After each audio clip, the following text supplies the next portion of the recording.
Olá pessoal, bem-vindos a mais um episódio aqui do Inteligência no Agro. Bem-vindo às mentes pensantes que querem sempre buscar alternativas para a gente encontrar novas soluções para os desafios do dia a dia. E mais uma vez, muito bom começar podendo dizer que eu sou cercado de bons amigos que me permitem trazer convidados bem diferenciados aqui que tem muita coisa para compartilhar. E hoje eu quero começar fazendo uma provocação entre a diferença da economia real para a economia financeira, né? Que quando a gente fala de economia real, aquela que acontece no nosso dia a dia mesmo, com as trocas. E a economia financeira é essa do giro do dinheiro. E existe um descompasso muito grande entre as duas, porque quando a gente fala desse mercado das trocas, da economia real, nós estamos falando de um mundo que transaciona aí 30, 40 trilhões de dólares, que é bastante dinheiro. Mas quando a gente fala de movimentação financeira, que é onde entra a questão especulativa, e vocês vão entender por que eu estou começando com essa ponderação, nós temos um mundo que transaciona 1,4 quadrilhões de dólares. Então, acho que não precisamos dizer mais nada sobre a questão especulativa, que é um dos temas que eu quero trabalhar aqui hoje. Então, eu quero dar as boas-vindas aqui ao meu amigo André Ferro.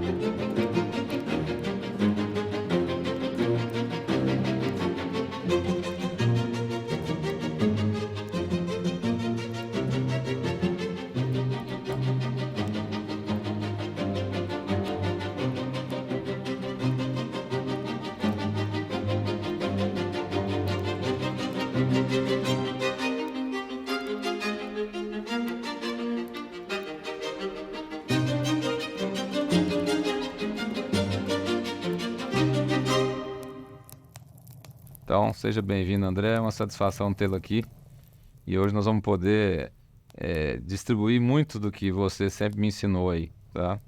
Eu que agradeço pelo convite. É muito bom estar aqui e conversar com você é sempre um desafio, né? Então vamos ver se eu consigo corresponder à altura aí. Não, é com certeza. André, a primeira coisa, para a gente posicionar, porque a nossa história, né, ela entrega boa parte do que a gente foi, do que a gente é, e tem muito a ver com o que a gente quer ser. Eu conheço sua história, que a gente viaja junto, conversa, e se não me engano, você foi um cara que já foi meio rebelde já do berço, que a família tem uma história que formava muito doutor, médico, esse negócio, e você já mostrou lá atrás que não queria ficar na caixinha, não. Então eu queria que você contasse aqui para o nosso público o seguinte: a história do André aí, da infância para a adolescência, porque quando a gente começa a ter essas coisas, e essa primeira rebelião aí, o primeiro moço rebelde aí, porque isso daí já entrega muito do que você está fazendo agora e do que você acredita para o futuro. Conta um pouco disso aqui para a nossa turma. Legal, legal. Realmente assim, eu venho de uma família que em sua maioria é médico, né? E o que aconteceu foi que minha mãe e meu pai, eles me tiveram muito cedo. Então, meu pai, na verdade, que foi esse que saiu um pouco da linha. Você nasceu em Goiás mesmo? Eu nasci em Goiás mesmo, aqui em Goiânia. E meu pai, quando eu nasci, meu pai e minha mãe, meus avós médicos, tinham uma fazenda. Meu pai foi pra fazenda, então, para trabalhar, porque agora tinha um passarinho para dar o piste. Você é o filho mais velho? Eu sou o mais velho. Então, eu passei minha infância, né, de forma sendo muito presente na fazenda, nos desafios do dia a dia. Meu pai com 19, minha mãe com 16 anos, isso em 84. Nossa, novos mesmo. Então, novos e numa época em que isso não era tão comum, né? Então, eu acho que... E eu brinco que a Você minha nasceu história... da década de 70? 80. 80. E eu brinco que a minha história com fazenda, ela começa porque meu umbigo, antigamente existia essa tradição, né? Então, o meu umbigo foi enterrado na porteira do curral. E eu brinco que se meu avô soubesse que então, isso seria tão decisivo nas minhas escolhas, ele teria cavucado lá para buscar esse umbigo. Coisa interessante. Agora me fala uma coisa, eu errei aqui quando eu falei da década de 70, porque você falou uma coisa e eu fiquei pensando. Me fala uma coisa, antigamente tinha um negócio de assim, e eu falo que eu vi isso na minha família, quais eram as profissões que as famílias queriam mesmo. Sim. Então você tinha que ter um doutor médico, um doutor Isso. advogado, né, ou ter alguém concursado do Banco do Brasil, Isso. alguma coisa desse tipo. É verdade. Como é que você vê, por exemplo, quando você vê a história da sua família pegando dos avós, seus pais e para sua geração agora? Porque você é casado, você tem duas filhas, né? Duas filhas. Beleza. Como é que conta um pouco essa diferença e já tenta fazer uma comparação cultural, tipo assim, de comportamento, do que você via no núcleo dos avós no núcleo dos pais e agora no seu núcleo. Como é que você vê essa... Mudou muito, né? Na época em que, dos meus avós, pais, né? Na minha época de decidir um caminho, ainda era muito presente essa cultura aqui em Goiás do médico e do advogado, né? Talvez na década de 80 aí, depois 90, em grandes capitais já não era tão presente, mas aqui em Goiás sempre foi muito tradicional, né? Então foi uma quebra de paradigma, porque principalmente porque eu era o neto mais velho, então existia aquele desejo dos meus pais e o avós, desejo dos avós, né? exatamente, de ter o neto sendo formando em medicina, né? Então realmente foi uma pressão muito grande. Eu me lembro que em uma conversa com meu avô, ele chegou para mim e falou assim: olha, para ter as oportunidades que você teve de estudar nos colégios que você estudou e chegar nessa altura do campeonato, dizer para mim que você quer medicina veterinária, se eu puder te dar um conselho, vamos pensar em alguma coisa relacionada à manutenção de carro, dono de oficina, que provavelmente você vai ter mais sucesso.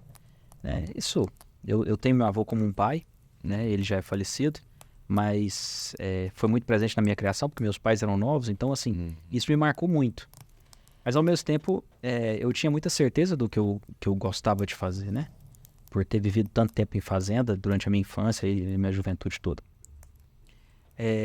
E curioso que minha mãe e meus pais, né, também compartilhavam da ideia dos meus avós, então apesar de mais novos, tinha essa cultura, né? Agora de lá pra cá mudou muita coisa, né?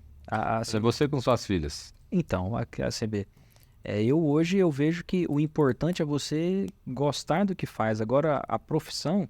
E outro detalhe, eu acho que assim, se for pensar assim em uma atividade, eu acho que hoje, independente da profissão que você exerça, todo mundo, para ter sucesso, ele tem que ser um bom vendedor. Então, eu tento influenciar minhas filhas muito nessa questão de se comunicar bem com todo mundo, em qualquer ambiente, saber se relacionar, porque depois o gosto pela atividade que ela vai desenvolver o resto da vida, aí vai ser muito da escolha dela, né? Boa isso, da questão de escolha. Por que eu te fiz esse questionamento das gerações? Porque no agro existe um desenho. E aí, por exemplo, você falou doutores médicos e doutores advogados. E, ironicamente, boa parte das propriedades hoje, né, uma parte significativa, é de profissionais liberais. Sim. É de médicos, são de advogados, e de gente que não tem tempo para cuidar disso. Isso é fato. E precisam de um modelo novo.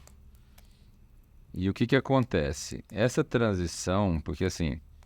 Por exemplo, eu estou fazendo uma conta aqui. Você é década de 80, seus pais devem ser década de 60 ali. Isso. E seus avós devem ser década de 40, por exemplo, né? Exato. Cara, década de 40, todo mundo era do agro. Que era um país ainda não urbanizado, né? Ainda de DNA rural. E de um DNA rural de subsistência. Aí os seus pais já nascem num Brasil em transformação, que já, por exemplo, já passa a era do... Até nós temos aquela era Vargas de primeira organização do país, depois nós temos uma era do JK que vem com 50 anos lá em 5.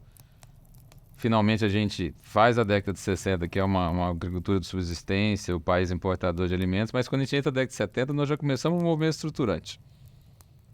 Então, assim, seus pais já crescem com um país se preparando, com a Embrapa sendo fundada, aquela coisa toda. E você nasce pós...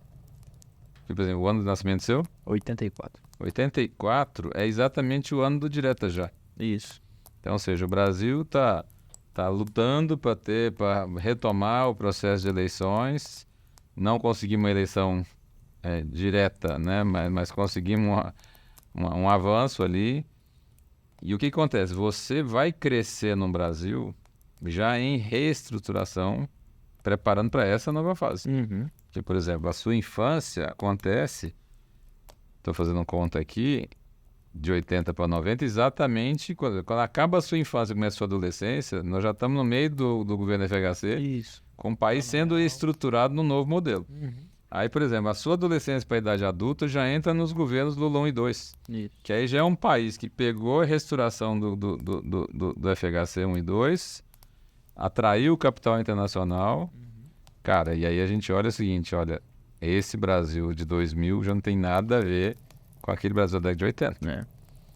E aí, já estou falando do André adulto, já indo para a graduação dele, com outras tecnologias, porque assim, já tinha vindo a privatização das telecomunicações, já tinha vindo a internet, então você já está aparelhado de outro jeito. Então, por que eu estou dizendo isso? Cara, boa parte das propriedades ainda está na geração anterior. Sim. Por quê? Porque esse pessoal vive muito. Não é pecuarista, vive muito. Então a sucessão é muito tardia. Uhum. Então é muito provável que os clientes que você se relaciona, o poder decisório não esteja em gente da sua idade. Isso é fato. Tá em pessoas com uma idade um pouco mais avançada, talvez na idade dos seus pais. Exato. Que não tiveram essa convivência que você teve. Então, por exemplo, eu sou do final da década de 60, então estou dizendo que, apesar de eu lidar bem com o mundo digital, eu sou muito analógico. Né? E eu comecei a trabalhar muito cedo, então, e convivo com muita gente mais velha. Então, eu convivo mais tempo com gente mais velha do que com gente mais nova. Como é que está seu dia a dia hoje, sendo de uma geração que já vem conosco de preparo, mas tendo que lidar ainda com operadores onde o poder de decisão está na geração anterior? Me conta um pouco disso. Não, de fato, assim, existe toda uma preocupação nossa na forma como se comunicar com essa geração, porque é exatamente isso. Então, a gente, por exemplo, no mercado de pecuária hoje, a gente falar sobre mecanismos de proteção, bolsa de valores, mercado financeiro, é tudo muito estranho aos ouvidos dessa geração anterior. E não que eles não tenham competência ou entendam, mas é porque não faz parte da rotina. É um assunto muito distante. Esse assunto sempre foi muito distante do campo. Exatamente.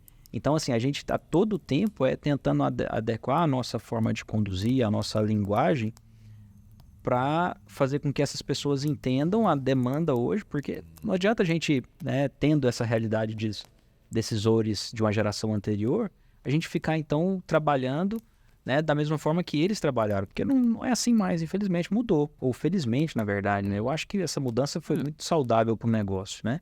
Então, realmente é um desafio enorme a gente adequar essa linguagem para fazer eles entenderem o que a gente está querendo mostrar, ou o mercado está mostrando para a gente, tendo essa distância entre a rotina deles e o mercado financeiro. Eu vou fazer uma comparação, André, só para ficar fácil da gente trabalhar esse tema com a nossa audiência aqui.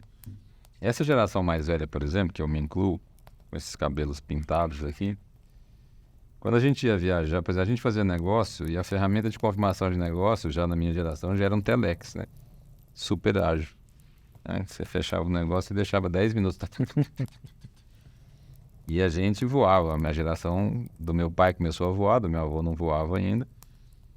E, cara, a passagem aérea era emitida num papelzinho com carbono, que a operadora, a menina da agência de turismo, escrevia lá, voo 42 Varig, né, RG 42 não sei o que, acho que era RG mesmo, o código da Varig. E, cara, quando precisava emitir uma passagem à distância, tinha que mandar um PTA. Eu tô falando isso porque hoje, a coisa mais simples que tem hoje é você pegar seu celular, entrar no aplicativo da companhia aérea, escolher o voo que você quer, pagar do jeito que você quiser, parcelar, fazer seu check-in, cara. Então vamos lá. Esta é a praticidade que está nas mãos hoje do mercado. Mas no campo, digamos que boa parte do registro dos dados ainda está sendo feito no caderninho, tá? Igual aquele carnezinho da passagem aérea. Não é telex não, mas tem coisa que ainda demora um pouquinho para se fazer. Detalhe, sem carbono, então se perder o original. E aí, a grande questão que eu levanto aqui agora é essa aí, por exemplo. O que é um dado? Um ruído que fez sentido, virou um dado. Combina um dado com o outro, vira uma informação. Combina uma informação com a outra, me dá poder de exercitar uma ação. Tanto que a palavra é inform, eu pego alguma coisa que está de fora, põe dentro, form, action. Aí eu faço essa ação e gera um resultado, positivo ou negativo. Tá, agora vamos lembrar o seguinte, toda a nossa tecnologia hoje, ela passa por sistemas de informática, ERP, BI, não sei o quê. Mas, o que nós estamos... Vamos lá, só para dar um exemplo da fazenda. Eu tenho lá um ERP, tenho leitura de RFID, eu tenho... Mas a coleta básica da informação...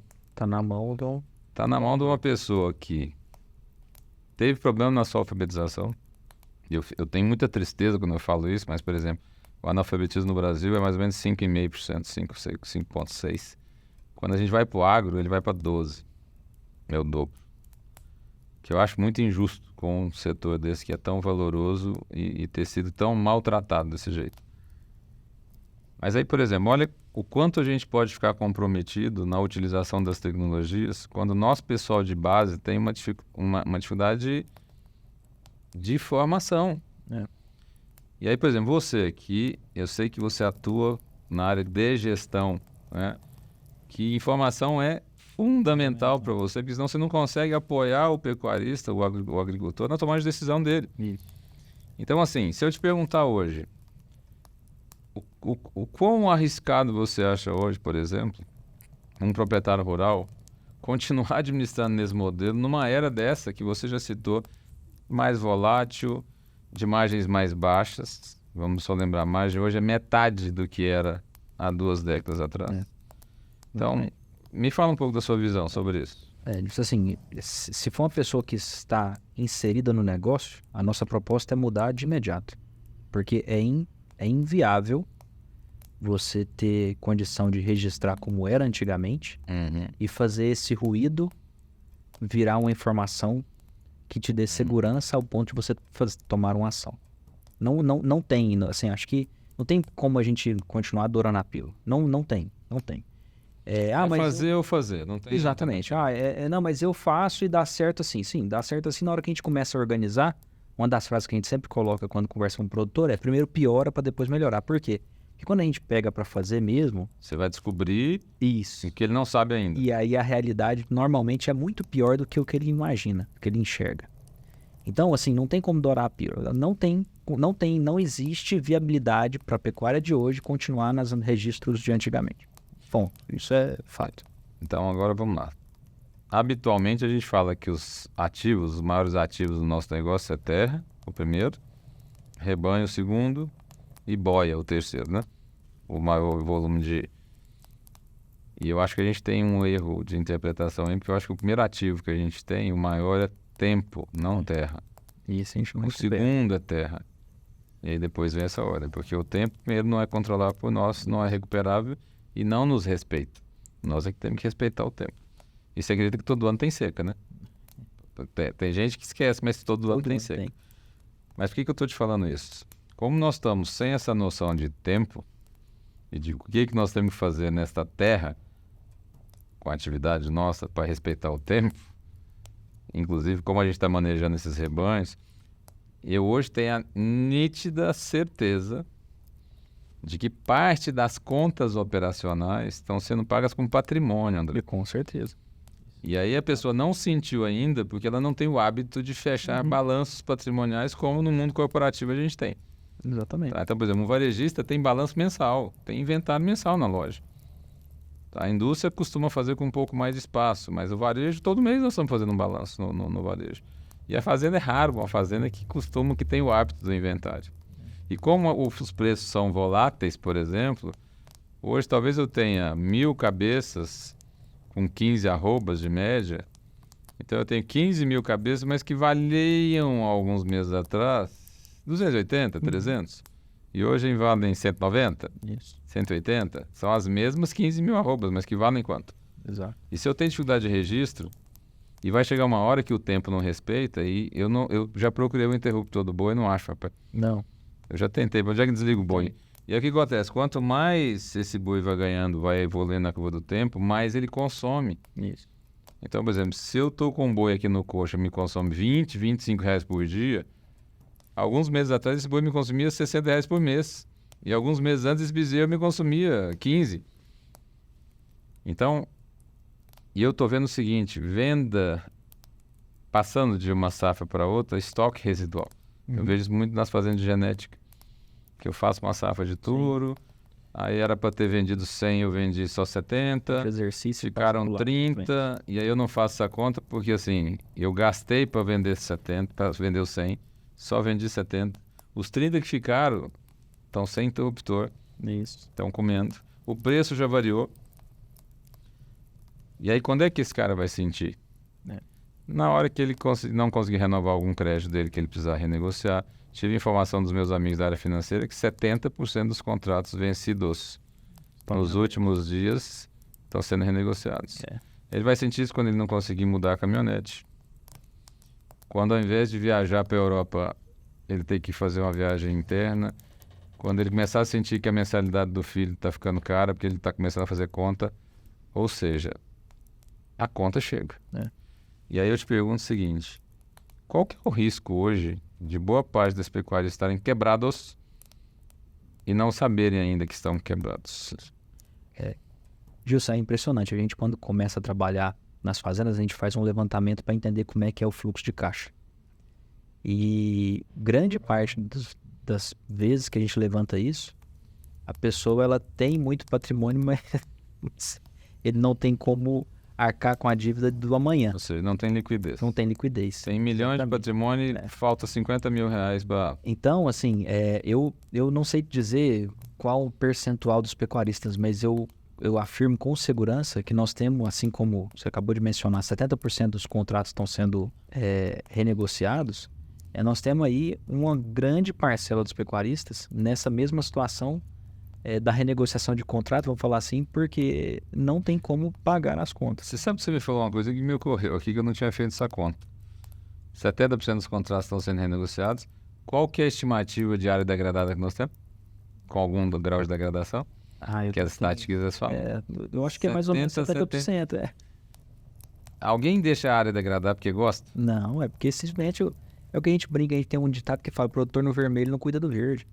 Então, assim, se estão degradadas, é porque tá faltando caixa para fazer o negócio. Aí uma coisa puxa a outra, porque se eu tô com deficiência de pastagem, eu tô com deficiência de caixa, eu tô com 70% do meu fluxo comprometido, então eu tô vivendo com 30%. Isso. O que vai acontecer no ano seguinte? Não, a situação só piora. Eu acho assim, de novo, esquece a era do papelzinho, esquece a era da falta de controle. Um trabalho que a gente faz é justamente fazer esse balanço de arroba para saber o que foi realmente produzido, o que é de estoque de exercício anterior. A gente começa a valorizar isso e trazer essa ideia de patrimônio para ver se o produtor passa a entender que pode ser que hoje ele não esteja apertado financeiramente porque ele vendeu, tá com estoque a menos de arroba porque ele vendeu mais do que podia, vamos falar assim, né? Para recompor esse caixa. Ou a propriedade dele hoje tem uma lotação menor e ele tem uma capacidade ociosa, por quê? Porque ele não tem dinheiro para colocar mais gado no negócio, né? Então, assim, é uma situação muito complicada e, ao mesmo tempo, muito recorrente para a gente que trabalha com foco em número. Agora vamos fazer, então, número. Média nacional, 6 arrobas por hectare. É o que se fala de estatísticas, menos de 1 UA de lotação. Isso. Ou seja, cara, é um número ridículo. Nada. Nós sabemos que tem fazendas hoje, eu não vou falar dos extremos que produzem mais de 100 arrobas por hectare, porque são fazendas super tecnificadas e super intensificadas. Mas nós temos muita gente fazendo 30, 35 arrobas. Nós temos muita gente com 3 UAs por hectare.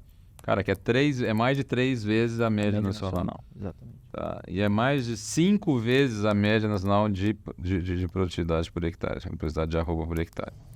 Então significa que o negócio está ruim para todo mundo? Não. A visão que eu tenho existe uma parte da pecuária que já encontrou seu lugar.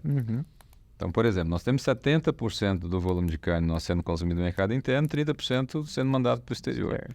Desses 30% que estão indo para o exterior, 2,5 milhões, 2 milhões e 700 mil toneladas de carne, de carcaça, 55% é China e Hong Kong, 56%. Tá? Que não compra boi. Eu falo de boi China, não devia chamar boi China, devia chamar dianteiro China, porque às vezes eu compro dianteiro. E aí sempre que alguém compra dianteiro, nós não conseguimos fazer um boi só de dianteiro. Aí sobra traseiro. Aí como o cara que exporta, ele também tem muita força de varejo, aí ele precisa desovar os cortes traseiros, sabe? Aí ele vai promocionar isso na grande rede. E aí ele criou um grande problema, meu amigo, porque o pequeno não tem condição de exportar, não tem nem produto, que ele não dá conta de fazer aquele boi China, porque ele não está tecnificado, por exemplo. Tem como fazer um boi China sem estar tecnificado? Não, eu não abate um boi com menos de 30 meses, assim. Pronto. Nessa hora eu tenho independência muito de custo, não é? Sim. De confinamento. Tá. Os grandes confinamentos hoje, quem são os fornecedores?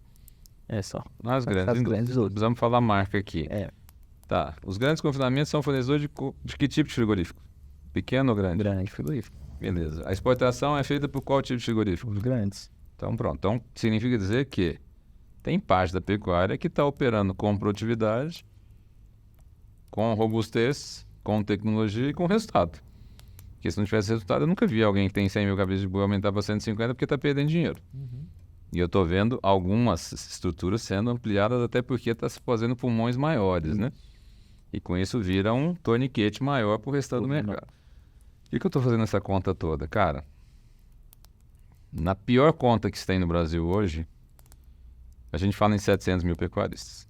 Mas eu vou diminuir isso para 600. Vou tirar 100, tá? Na verdade, das 5 milhões e meio de propriedades, tem 2 milhões que tem alguma cabeça ali dentro. Mas vamos tirar, vamos falar de 500 mil, tá? Vou piorar a conta que eu sempre faço. Quando você pega a soma dos fornecedores dos grandes, dá mais ou menos 80 mil. Cara, 500 mil vezes 80 são 420. Outro dia eu falei que era 520 num vídeo que eu gravei que até polemizou muito, tá? Mas vamos lá, tem 500 mil produtores, pecuaristas, que estão totalmente fora do jogo do grande frigorífico, da trava de preço, tá? Do boi China, dos 30, 40, 50 arrobas por hectare, tá? Da taxa de lotação de 3, 4, 5. Tem gente com 10 de taxa de lotação, né? Com rotacionado, com aquele negócio todo. Nós podemos interpretar de duas formas, né? Como um risco muito grande ou uma oportunidade muito grande. Qual que é a sua visão disso? É uma pergunta interessante. Assim, na minha opinião, é uma oportunidade muito grande, né? Eu vejo que nós vamos passar como atividade por um processo de amadurecimento muito, muito rápido e muito forte. Como? Não dá para a gente acreditar que essa pequena parcela de produtores é que vai suprir toda a demanda que nós temos de produção de carne e de produção de alimento. E o que eu acredito é que desses 500 mil produtores, aqueles que conseguirem se adaptar de forma mais rápida, né, eles vão sobressair e vão também, de repente, aumentar em escala, aumentar em extensão territorial, mas eles vão sobressair. A questão é, quem hoje, ou qual que é a postura que você, produtor, quer adotar? Se nós temos, exatamente, se nós temos, por exemplo, a Embrapa em 2020 falou o seguinte, que olha, 50% dos pecuaristas do Brasil vão deixar de existir até 2040. Em 2020. E ela falou que a dificuldade dos pecuaristas era se adaptar às novas tecnologias, se adaptar à nova pecuária, né? Mudou. Então, se ela colocou lá uma série de tópicos falando quais são as dificuldades do pecuarista e por que eles deixariam de existir, bom, você já tem então até para onde você deve olhar se você quiser sentar do lado da mesa daqueles que está pronto. É só se posicionar. E se a gente voltar para aquela conta de 70%, talvez a Embrapa esteja errada, hein? Talvez seja mais, 50. Né? Não, porque eu estou aqui de novo fazendo conta. 70% de degradação de pasto, 70% renegociando o contrato. 70% está no mercado interno. Bate num sinal que daqui a pouco não vai ter essa número. Pois o leite a gente já está vivendo isso há um tempo. Nós estamos com a litragem maior, com um rebanho menor e uma numérica de produtores ainda menor. Muito menor. Eu tive na Interleite outro dia e saiu um número assustador. 36% da litragem em cima de 2% dos produtores. 2%. Concentração enorme. E aí um dos palestrantes lá, e aí vamos lembrar que na parte do laticínio é 70% na mão de 3 grupos. Aí teve um palestrante que falou uma coisa que eu fiquei assustado. Ele falou, olha, tem 700 mil pecuaristas de leite. Eu não sei o número lá. Eu só sei que na conta que ele fez, ele falou, olha, se mantiver a estatística, as curvas estatísticas que nós estamos olhando nos últimos anos, daqui uma década, 25 mil produtores vão dar conta de entregar a litragem necessária. Lembrei, 600 mil mesmo, porque depois eu fiz uma conta. Eu falei, gente, nós vamos fazer o quê com 575 mil produtores? Vamos mandar todo mundo para a cidade? Exatamente. Para vender o quê? Leite? Cara, nós temos que começar a pensar, porque assim, as coisas mudam muito rápido. É por isso que eu vejo que essa é uma oportunidade muito grande, porque para aquele pecuarista que está mais antenado, ele já sabe até aonde agir para estar melhor e mais bem posicionado frente às crises ou frente a esse mercado desafiador que é. Qual que é a maior dificuldade hoje que você sente do pecuarista? No seu dia a dia lá? Onde é que tem mais dificuldade quando está conversando com você? Não, assim, acho que nós, de novo, né? Nós vamos passar por um processo de amadurecimento muito forte. Eu vejo a gestão, né, por parte do pecuarista ainda é feita de forma muito amadora. Quer exemplo? A gente falando sobre situações polêmicas, vídeos polêmicos aí. A semana passada, agosto foi um mês terrível para arroba, né, para as cotações de arroba, caiu e tal. E algumas iniciativas de produtores não, nós não vamos entregar o nosso boi. Gente, que solução é essa? Que solução é essa? Veja bem, meu boi ele tá me custando R$22 por dia e ele tá ganhando 20, R$18 por dia. E eu vou ficar com esse boi mais 60 dias na minha propriedade? R$5 prejuízo por dia. Né? Então assim, aí depois, não, nós vamos então, eu ouvi outra que foi boa também. R$5 por dia, se eu seguro 30 são 150. Aí se eu tinha uma estimativa que era para ganhar R$500, já caiu para 350. Isso. Aí do outro lado eu falo assim, rapaz, mas esse negócio pode piorar, porque além dele ter gasto, o preço pode baixar, ué. Entendeu? Então assim, e aí veio outra também muito interessante, que também está circulando, que é o seguinte, falou, não, nós temos que reduzir custo a todo custo. Aí investe menos em pasto, investe menos em logística, investe menos em nutrição. Exatamente. Aí a primeira coisa que o produtor pensa é o seguinte, bom, então eu vou cortar o que é mais representativo, que é ração. Ótimo. Custo variável. Então quanto menos você gastar com ração, menos você vai produzir de arroba. Então o pior está ficando o seu custo. Então esse tipo de alternativa que eu vejo, que sai, o produtor às vezes gosta porque soa bem, não, nós vamos então juntar aqui todo mundo e ninguém vai vender. Gente, para esse ninguém fazer um volume que seja suficiente para baixar volume de produção na ponta. Lembra daqueles estoques pulmões que eu falei, né? Entendeu? Exato. Entendeu? Hoje todos os grandes abatedores têm grandes pulmões. Então assim, você imaginar que você vai juntar aqui um grupo, né? Não estou dizendo que esse grupo não tenha volume, mas... Que não seja significativo ou relevante, mas não representativamente suficiente para mudar. E aí lembra o início da conversa, quando eu falei da economia real e da economia financeira? Cara, na pecuária, eu digo isso porque eu venho de menino convivendo com isso, né? Meus antepassados eram dessa atividade, eu comecei minha vida profissional nisso. Um dia ainda vou contar a minha história, que eu vivo falando aqui, mas não conto. E aí eu tenho que falar com a minha diretora para ela preparar um dia para eu contar essa história. Mas a gente tem um ranço especulativo no nosso meio, que é uma coisa terrível. É sempre assim, não, mas vai subir semana que vem. Não, mas segura mais um pouquinho. Então, eu acho... Cara, isso é perigoso demais, porque esta conta do custo não para. Não, ela na verdade, ela só, se a gente for pensar, ela só piora, não tem um interruptor do boi. Não. Quer ver um outro exemplo que eu vejo? Eu tô indo aqui que eu lembrei. Tem um pecuarista amigo nosso, que é comum, que um dia eu fiz a brincadeira com ele, né, do interruptor. Ele falou, não, Gilson, eu sei onde é o interruptor do boi. Eu não vou poder falar aqui. Mas ele falou assim, eu sei onde é o botão que é até apertado com isso. E é médico. Eu vou dar uma dica aqui de quem mas é médico. Agora, você quer ver uma outra situação que é comum para esses dias agora, que eu ouço muito para esse ano desafiador? Não, eu não vou inseminar a minha vaca. Gente... Vamos lá, se você inseminar um animal agora nessa estação de monta, nós estamos em 23. Sério, você está me falando não inseminar no ensinamento, deixar ela vazia? Não vou fazer inseminação. Para economizar o quê? R$150 de 2 protocolos? O preço do bezerro não está valendo nada. Vou produzir bezerro para vender a preço de banana? Né? Não deixa a vaca vazia, porque ela vai parar de comer mesmo, né? Porque a fazenda que está preparada para inseminação artificial, ela não tem a quantidade de touro necessária para cobrir 100% das vacas. Então não adianta eu pensar que, bom, então hoje eu não vou fazer inseminação artificial, eu vou soltar o touro e vai dar tudo certo. Não vai, né? Então o que acontece? Não vou inseminar, vou fazer uma conta de trás para frente. Uma vaca vazia hoje? Né? Não, veja bem, essa conta que vai ficar mais emblemático. O bezerro que a gente concebe ele em novembro 23, ele vai ser um bezerro que vai nascer em abril 24, né? Vai ser um bezerro que vai ser desmamado em abril 24, ele vai ser desmamado... Não, desculpa, ele vai nascer em julho, agosto 24, vai ser desmamado em abril 25, né? E eu vou fazer uma recria com ele aí, uma engorda, que ele vai ficar mais um ano a pasto aí, 1 ano e meio, então ele vai ser morto vai ser um boi gordo em setembro, outubro 26. Se a gente for pensar em ciclo pecuário, estatisticamente, nós vamos estar no topo. Aliás, isso é o que nós vamos entrar nisso daqui a pouco. Topo.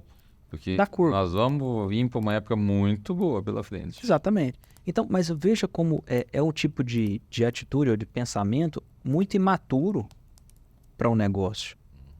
Enquanto o produtor, você perguntou do desafio, acho que o maior desafio é explicar para ele que a gente tem que deixar de ser reativo, deixar de ser operado pelo mercado e passar a ser operador desse mercado. A gente tem que ser proativo. Porque se a gente sabe que vai ter seca, nós podemos decidir produzir alimento, né? Se a gente sabe que genética me traz a melhor conversão, né, na colheita de capim, eu tenho que escolher. E aí, de novo, cara, eu fiz essa conta aqui, 150. Ou se a gente for falar 2 protocolos em um repasse de turno, nós vamos estar falando de um custo de quê? R$250 no máximo? Para estourar. Cara, R$250, hoje o boi baixo vai dar o quê? R$4.500. Então, nós estamos saindo de 250 para R$4.500. Exatamente. Entendeu? E o ativo da terra está lá, André. E se não colher aquele capim, o que acontece? Exatamente. Não, você não colheu o capim, ele perde. Acabou. É só no próximo ciclo para você tentar colher de novo, né? E uma vaca parada, você perguntou, hoje é um custo, numa fazenda que está bem redonda de custo, você vai ter um desembolso cabeça mês aí da ordem de R$60 por cabeça mês. Então, se eu ficar 12 meses com a vaca custando R$60 por mês, eu tenho R$720 de custo de ociosidade. Aí aquele dinheiro que eu deixei de gastar dos 250 já virou 3, né? É isso. Exatamente. 150 vezes 3 vai dar os 750. Mais os 250, então deu 1.000. Cadê minha caminhonete, André? Exatamente. Então, assim... Deixou na minha caminhonete agora.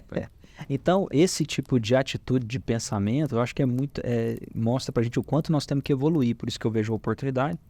Porque se existe essa oportunidade de evolução, poxa vida, nós vamos decidir então ficar na inércia do momento ou nós vamos decidir evoluir? Né? Aí vamos lá, evoluir. Ontem eu estava lá na plataforma em reunião e aí um amigo fez uma brincadeira, na realidade um sócio lá, que ele queria testar, né, como é que a gente responderia. Ontem era dia de reunião de sócio lá. Aí ele levantou, fez um teatro lá, ele falou, não, então peraí, eu cheguei aqui, eu tô com 30 mil cabeças de boi no coxo, eu quero saber como é que você vai me ajudar. Hoje? Aí olha só, essa foi a pergunta que ele fez pra mim, né? Meu Deus do céu. Aí eu falei, peraí, você tem 30 mil cabeças de boi no coxo e não combinou para quem você vai vender por quanto? Então, meu amigo, você precisa de um pai de santo, não precisa de... Eu não posso te ajudar em nada. Eu vou rezar por você, para você não ter um AVC ou um infarto. Porque já começa daí, meu amigo. Você já me respondeu que você não fez planejamento nenhum. Aí ele mudou. Não, e se eu tiver 5 mil? Eu falei, meu amigo, deixa eu dizer, a diferença do tombo do pequeno pro grande é só o tamanho do barulho dele. Entendeu? Porque o grande erra também. Agora, a diferença é que o grande tem condições de pagar por algumas coisas que o pequeno não tem. Por exemplo, a tecnologia está disponível para todo mundo, mas não necessariamente a condição de acessar a tecnologia é a mesma. Então, por exemplo, quando eu fui lá elaborar a plataforma, lá, a minha ideia era como é que a gente pode fazer para disponibilizar tecnologia, para disponibilizar acesso a capital a mais pessoas de pequeno e médio porte que não têm a condição do grande. Então, primeira coisa. Segundo, eu sei que você tem muita experiência na área financeira. Você, inclusive, tem investimento nessa área, que você... Esse cara fica escondendo dinheiro da bolsa, não sei o quê, tal. Escapando. E aí, de novo, se nós falamos lá do problema de dados, né, de informação, agora nós estamos falando do problema da mentalidade, da falta de planejamento. Cara, e a não utilização dos mecanismos financeiros que tem à disposição hoje? Me conta um pouco disso, do que você tem visto de experiência, porque eu sei que você tem cliente grande, que você tem cliente pequeno. Nós temos um parceiro, amigo em comum, que entregou boi a 265 num cenário de arroba de boi a 180. Nós temos... Então, 265, 180, R$85. Por arroba. Em boi de 20 arrobas. Nós temos um parceiro que está com o jogo dele todo feito, projetado e travado desde março. Nós temos uma reunião com ele aqui em março desse ano. Em março desse ano, nós temos os últimos 20... Eu estava até olhando e conversando com ele hoje. 6 meses atrás. Nós temos os últimos bois que estão travados, são 27 bois que estão marcados para morrer, provavelmente na segunda quinzena de dezembro. Não estamos preocupados com o preço. Ou seja, e aí por esse número aí não é um cara grande. Não, 27 bois. Então, olha só. 27 bois. Ontem, quem usou? Acho que alguém usou esse tempo comigo ontem. Foi na reunião de sócio mesmo, que ele falou assim, eu não tenho vergonha de ser pequeno, eu tenho vergonha de ser ineficiente. E a questão de eficiência não tem a ver com o tamanho, André. Não. Eu falo que o tamanho do empresário não é o tamanho do bolso dele, é o tamanho da cabeça dele, da capacidade dele. E aí é outra coisa que eu quero te perguntar. Quando eu era menino, e eu passava assim, eu comecei como chacreiro. né? Porque eu trabalhava na chácara de um avô meu avô materno. Essa chácara estava arrendada pro meu pai. Eram 7 alqueires. Então eu gostava de falar que eu era fazendeiro, mas os amigos falavam assim, qual que é o tamanho do seu? Não, 7 alqueires, então não é chácara. Chácara. Ela chamava chácara de Ibiapaba. Depois melhorou. Aí foi pra onde tinha uma outra grande e tal. Mas, por exemplo, cara, eu tenho visto hoje pequenas propriedades, só que muito tecnificadas, né? Com uma pecuária intensificada, com gestão, E, cara, fazendas de 120, 130 hectares com 800 cabeças. É. Então, assim, o tamanho da cabeça desse pecuarista é grande. A propriedade dele é pequena. Exato. Então, eu vejo como uma oportunidade, porque o estado de Goiás tem 40 mil propriedades, até 500 hectares. Propriedades menores, geralmente, elas estão mais próximas das áreas mais adensadas. Então, isso do ponto de vista de logística também é uma oportunidade. A gente entrar com técnica, por exemplo, vou rotacionar a pastagem, é muito mais fácil fazer isso numa propriedade pequena Muito. do que numa propriedade de 1.000 alqueires, né? Muito mais fácil. Porque você imagina você chegar num cara de 1.000 alqueires e falar assim, vamos fazer aqui uma cerquinha Dividir. elétrica, não sei o quê, vamos dividir. E falar assim, você ficou louco, né, André? É. Então a gente tem que respeitar essas características. Me dá esse exemplo aí, lógico, você não vai falar o nome. Esse exemplo, né, é um parceiro nosso que tem... Eu vou até falar de outro, que é menor ainda. São 65 hectares de área produtiva. 65 hectares de área produtiva. Então, em torno de Goiânia, né, como você está falando, áreas menores, em regiões mais adensadas. Em 13 hectares, esse ano, ele produziu, eu vou arredondar aqui, foi 426 mais 470, quase 900 toneladas de silagem de milho em 13 hectares, com safra e safrinha. Sendo que na safrinha, a gente fez milho consorciado com Mombaça. Então, se você pegar e colocar isso a preço de venda aqui, que foi quase R$400 a tonelada, a gente já pensa o quanto de receita que a gente já não gerou com essa produção. Mas o objetivo nosso não era a venda de silagem, era engorda de boi, recria e engorda. Garantir alimento. Exatamente, para entre safra. Como vai ter seca, né? Todo ano. É. Então, 65 hectares é a área útil total, nós tiramos 13 hectares de lavoura Produzir alimento. e sobra então o restante. Essa área ela é toda rotacionada.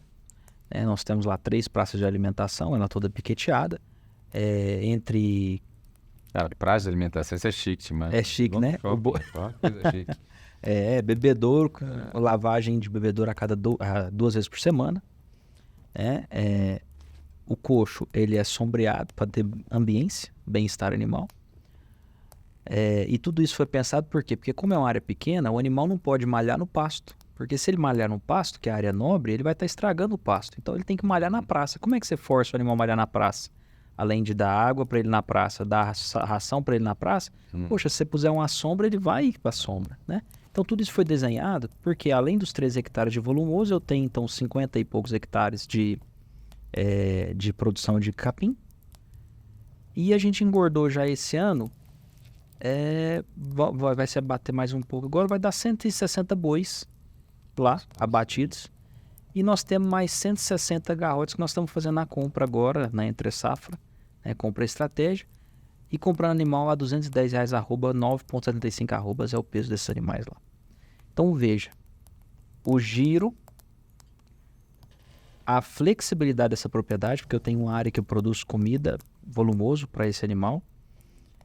A gente não faz a conta lá de quantas UA por hectare, lá é UA por metro quadrado, já nós estamos nesse nível, né? E tudo isso, como você comentou, é uma propriedade de extensão territorial pequena, mas um produtor com a cabeça grande. E me fala uma coisa, qual que é a atividade principal desse cara? Ele é dono de frigorífico, de suínos. Então, só que começou também com um esforço próprio, com muito trabalho. Então, assim, ele é uma pessoa diferente do ponto de vista de gestão. Totalmente diferente. Totalmente diferente. E olha só uma coisa, você já imaginou na hora que o animal que você... Porque hoje você está falando assim, estou produzindo boi. Isso. Cara, nós estamos caminhando para uma pecuária que não é mais produzir boi. É produzir boi com tal cruzamento, para tal mercado, com tal rendimento de carcaça, com tal cobertura de gordura, por quê? Porque está começando a existir agora a geração de demanda, já querendo dizer, olha, André, eu quero encomendar esse boi com você. Exato. Estou dizendo isso porque a plataforma que nós estamos fazendo já está fazendo isso. Aí já é outra forma de potencializar o resultado desse cara, porque ele já está usando toda a técnica para melhoria da utilização do espaço, ele já está usando o mecanismo financeiro, que ele está travando. Isso que eu ia comentar, exatamente. E ele pode ainda melhorar quando ele estiver num programa ou num espaço que ele vai ter resultados extras em troca disso que ele estiver entregando. E ele usa, então, o mercado financeiro. Então, assim, ele usa todas essas ferramentas, né, que estão à disposição. E a gente comentando sobre ferramenta, e tem muitas delas que são de graça. São de graça. Tem ferramenta de gestão que nós usamos lá, aplicativo de celular, porque ele, de onde ele estiver, eu comentei do bebedouro que é limpo 2 vezes por dia, mas a gente tem o registro disso no celular das pessoas que têm acesso ao aplicativo com data e hora. André, eu vou deixar até um convite, viu? Eu queria trazer esse produtor para um evento. Tem um podcast lá na plataforma que tem por objetivo exatamente dar espaço para as pessoas que estão fazendo coisa diferente. Legal. Então fica o convite para você e ele serem entrevistados pela nossa grande showwoman que comanda isso, Gi Betim. Eu falo com ele. Por quê? Porque uma coisa é o produtor tá falando da experiência dele, outra coisa sou eu tá falando como estrategista, você tá falando como especialista em gestão, porque o cara fala, você tá falando que ele quer vender consultoria? Não. É um produtor dando testemunhal dele. Então fica o convite aqui. Não, eu faço convite. Vai gostar muito. E é curioso que aí hoje eu recebi a ligação, o retorno de um outro produtor que nos procurou. E ele comprou a fazenda. E depois de ter comprado a fazenda, nos acessou para fazer um plano. Nós mostramos o plano. E ele olhou a viabilidade e falou assim, não, mas... Aí chegou próximo de 2%, 1,7% com as estratégias lá. Ele falou assim, não, mas eu acho muito pouco. Se eu soubesse que era isso, nem fazenda eu tinha comprado. Então, olha a diferença, né, de mindset, né? Nós temos, então, de um lado, um produtor com extensão territorial pequena, mas com a cabeça grande para negócio, com nível de maturidade de gestão lá em cima. E do outro lado, um produtor que comprou produtor não, né? Aí eu acho que já não é nem mais, não se enquadra como produtor, né? E ao mesmo tempo eu tenho aquele produtor antigo, que já está lá na sua década de 70, que já está cansado, conversei com outro hoje, 84 anos, não tem sem mais sucessão, aquele vigor, aquela energia para cuidar do negócio. Tem sucessão? E não tem sucessão. Tem pelo menos herdeiro? Também não tem herdeiro. Também não. Então, assim, como infelizmente a gente tem limitação de tempo aqui, e eu sei respeitar, que senão eu tomo puxar de orelha, eu quero caminhar para o encerramento provocando essa discussão.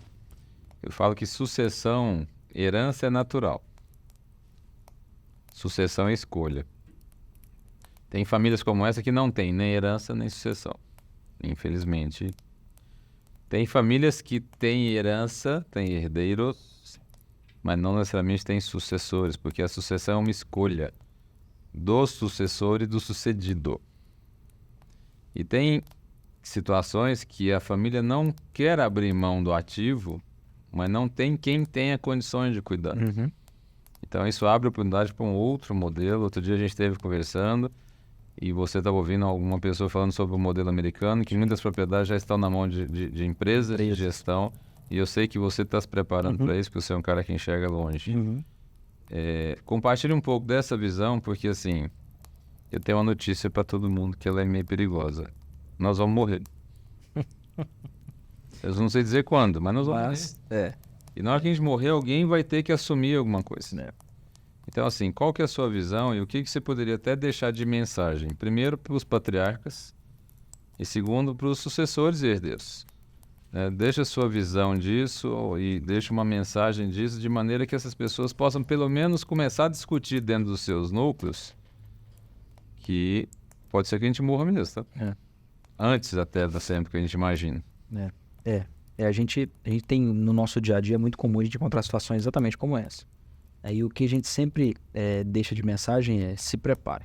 Porque um dia, né, talvez a gente não morra, mas a gente não esteja mais disposto a ter aquele dia a dia, às vezes estressante que é E não necessariamente precisa vender a fazenda. Exatamente. Não, pelo contrário, eu acho que a fazenda, daí aquele ditado, quem compra terra nunca erra, né? Se a gente for pegar em percentual de valorização, terra nunca deixou de valorizar e a média para os últimos, se não me engano, nos últimos 20 anos é 10% ao ano. Então, é um bem finito. Desde quando houve, independente de quem, né, o surgimento do planeta Terra, a quantidade de terra é exatamente a mesma.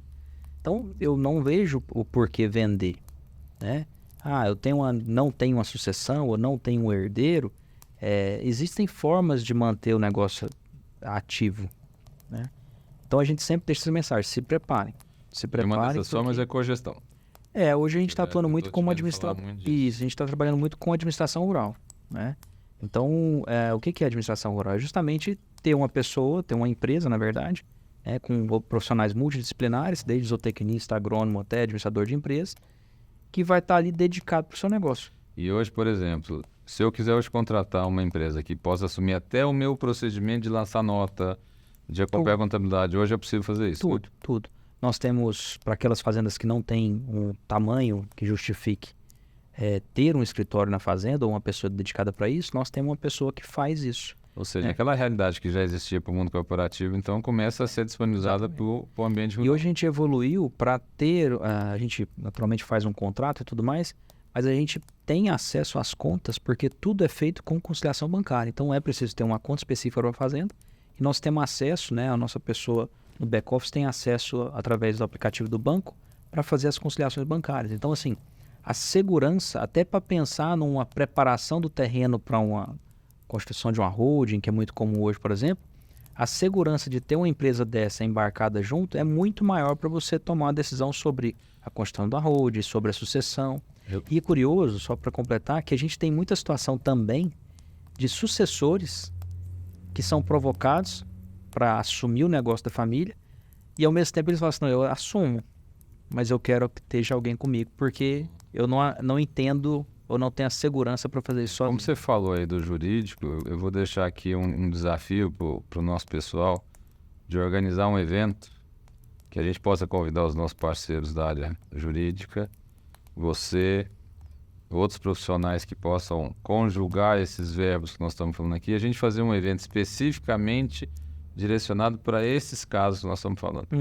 Olha, sucessores que a decisão está tomada pelo sucessor e pelo sucedido, mas nós precisamos combinar qual é a regra que nós vamos fazer, qual é o modelo produtivo que nós vamos usar, qual é o planejamento que nós vamos adotar para sair de onde a gente está para chegar onde. Pronto, vamos fazer um evento desse. E vamos fazer um outro evento especificamente para os sucedidos. Porque os sucedidos nós vamos ter que chamar mais uma turma, porque tem o lado emocional. É difícil a gente descobrir que a perda de relevância é muito mais doída do que a gente imagina. Eu estou dizendo isso porque eu estou começando a perder relevância em alguns lugares e aí eu estou ficando meio carente, sabe? Então tem dia que eu já estou assim, os filhos saindo e eu estou assim, cadê esses meninos? Tá todo mundo aqui e agora ninguém está lembrando do papai. Isso significa perda de relevância. Né? E a gente não para discutir esse tipo de coisa. Então vai ficar esse convite aqui, você vai me ajudar nisso. Isso é muito legal e assim a gente vê, é curioso como a gente acompanhando várias situações dessas, a gente vê o seguinte, para o patriarca que sempre conduziu aquela atividade, a gente quando distensiona ele, parece que assim, ele tirou um peso das costas enorme. E ao mesmo tempo, para os sucessores que não acompanhavam o dia a dia... dele é perenidade, é garantir que aquele negócio que fez com a vida dele inteira continue. E os sucessores que não tinham a convivência ou não sabiam como funcionava o negócio, que passam então a receber relatório, a participar de algumas discussões, a forma como eles embarcam no negócio e aí se sentem parte do negócio e aí como tudo melhora. Ou seja, está se sentindo partícipe, está se Exato. sentindo... Aí melhora para todo mundo. Exatamente. Então, vai ficar um último... Agora eu vou mandar um recado. Vai sair um novo programa daqui a uns dias com outra especialista aí, que um dos temas cruciais vai ser essa questão das gerações. Eu não vou nem falar o nome não, para não dar spoiler. Mas esse é outro tema bom para trabalhar, tá? Talvez fazer umas mesas redondas onde a gente trabalhe essas gerações para entender por que uma geração tal reage de um jeito, por que a outra reage do outro jeito. E como é que a gente pode pacificar isso no sentido de atender os interesses de todos. Porque, ao contrário do que a gente pensa, essas discussões não são conflitantes. É o inverso, elas são apaziguadoras. O que gera conflito é não conversar disso. Exato. E não conversar disso vai gerar o quê? Uma dificuldade. Essa dificuldade vira um problema, porque a dificuldade de não estou conseguindo conversar vira um problema, não estou conversando. Que vira uma crise, tá? E essa crise, quando não é tratada, vira uma explosão.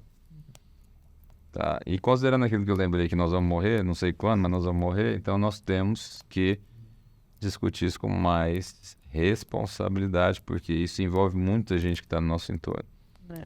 Então vamos fazer isso. Legal. Meu amigo, mensagem final sua para nossa audiência.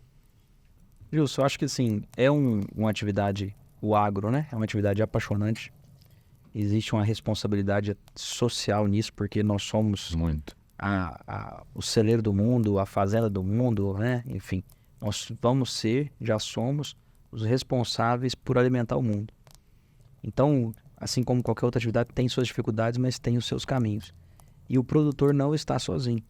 Acho que o produtor sempre tentou e sempre conseguiu, de certa forma, fazer as coisas muito só. Hoje o negócio mudou e ele tem que entender que sozinho é muito mais difícil. E nós estamos aqui para apoiar. Muitíssimo obrigado, meu amigo, por você ter atendido meu convite. Acho que nós tocamos temas muito relevantes aqui. E isso que você disse agora de não estar só, a gente vem de um país que é um ambiente hostil. Não é fácil empreender no Brasil. Eu falo que assim, nós temos que ter um título de sobrevivente, sabe? Porque não é fácil mesmo. Mas eu digo o seguinte, existem oportunidades, nós vamos passar infelizmente ou felizmente, não sei como é que a gente interpreta, porque crise e oportunidade, um 23 muito difícil, um 24 muito difícil, mas o 25 vai ser muito bom, isso eu tenho certeza, tá? Então eu vou deixar aqui o meu convite para uma reflexão, né? Porque assim, as coisas boas passam, mas as ruins também passam. E aí basta dizer como a gente quer ficar depois disso. Então, muito obrigado a vocês que estiveram conosco. Obrigado, André. E até a próxima. Essa é uma produção AgroSelections TV. Diretora ASTV e jornalista responsável, Gislaine Betim, MTB 62765SP. Coordenação de conteúdo, Jean Pérez. Técnico de estúdio, captação e edição, Gabriel Veras. Social media e assistente de estúdio, Pedro Marcondes. Estúdio ASTV.